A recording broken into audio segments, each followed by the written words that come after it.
भाई आज शनिवार था बट फिर भी लैब आना पड़ा क्योंकि कुछ डेडलाइन थी जो मीट करनी थी। तो करके गाइड को मेल कर दिया है और शाम के बज रहे हैं 6:45। चलते हैं रूम। वीकेंड के बावजूद आना पड़ा आज। कोई बात, वो काम करना है कि अपने को बताना है कि मेरे को अपार्टमेंट कैसा मिला। सो स्टे ट्यून्ड, मिलते हैं रूम पे पहुंच के। तो भाई अब हम डिस्कस करेंगे कि कैसे मुझे अपार्टमेंट यहाँ पे मिला। तो अपार्टमेंट के लिए पहले तो मैंने यहाँ पे बहुत सारी ऑनलाइन वेबसाइट्स हैं, उन वेबसाइट्स पे मैं गया और जाके मैंने अप्लाई किया कि मुझे अपार्टमेंट चाहिए। तो उन वेबसाइट्स पे रहता है कि आपको अपार्टमेंट चाहिए, उसके बाद फिर वो आपको कॉन्टैक्ट करेंगे और आपके बीच में लीगल एग्रीमेंट बनेगा। उस एग्रीमेंट के बाद फिर आप जब यहाँ पे आएंगे तो लैंडलॉर्ड से मिलेंगे। लैंडलॉर्ड से मिलने के बाद आप अपना अपार्टमेंट देखेंगे। अपार्टमेंट जब आप देख लेंगे अपना, उसके बाद आप इनको पेमेंट करेंगे। तो मेरे साथ क्या हुआ कि मैंने ऐसे ही एक वेबसाइट पे अपलोड किया, मतलब अपनी इन्फॉर्मेशन दी कि हमें ये चाहिए। तो मुझे कांटेक्ट किया उस लेडी ने। अब लेडी बोली कि मैं लैंडलॉर्ड हूँ और मैं अपनी जगह से शिफ्ट कर रही हूँ अभी बर्लिन, क्योंकि मैं ड्रेसडन में हूँ, वो बर्लिन बोली कि मैं बर्लिन शिफ्ट कर रही हूँ। तो अब और मैं अपना रेंट करना चाहती हूँ 2 साल के लिए, और वो बहुत सस्ता था, मतलब अराउंड 350 यूरो का था। फिर भाई हमने कहा यार ये तो अच्छी डील है, मतलब लेट्स डू इट। और अच्छा अपार्टमेंट था, सब कुछ फ़ोटो जो उसने दिखाया सब बढ़िया दिखाया। फिर उसने कहा कि लेकिन जैसे ही मैं आपको कॉन्ट्रैक्ट भेजूंगी तो कॉन्ट्रैक्ट में आपको अपनी साइन और पैसा मेरे एडवोकेट को साथ में देना पड़ेगा।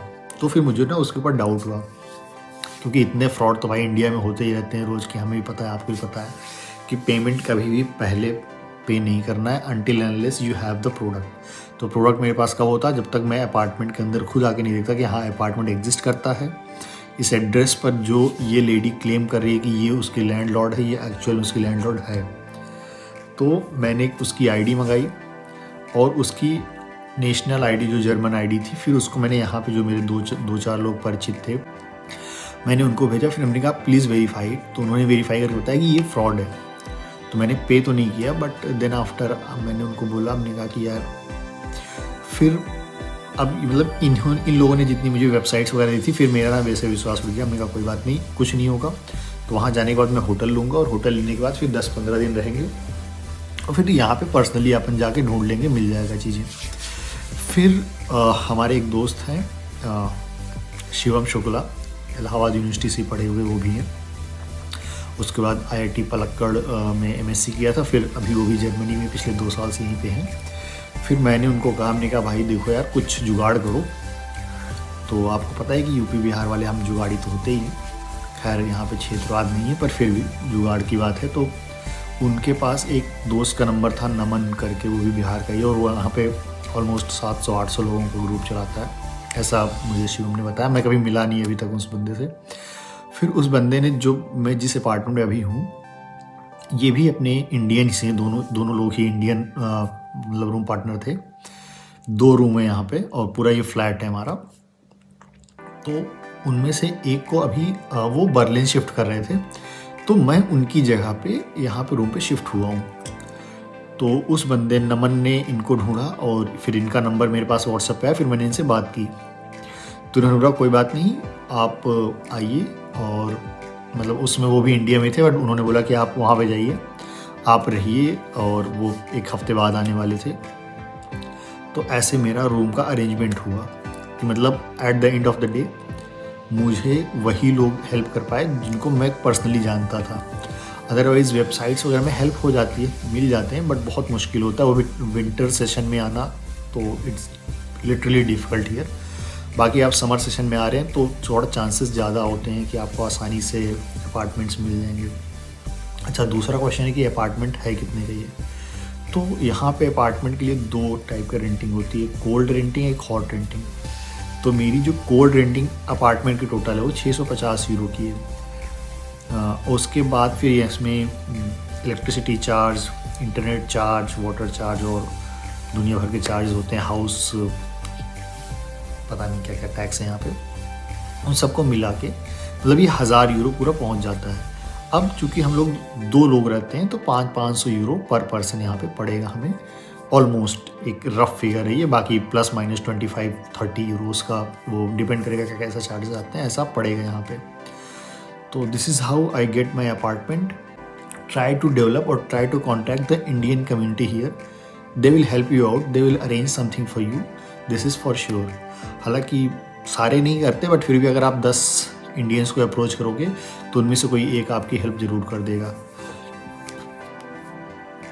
सो मेरा मतलब ठीक है, मेरी किस्मत भी अच्छी थी, और इवन मेरी इतनी अच्छी किस्मत है जो मुझे नहीं लगता किसी की होती होगी।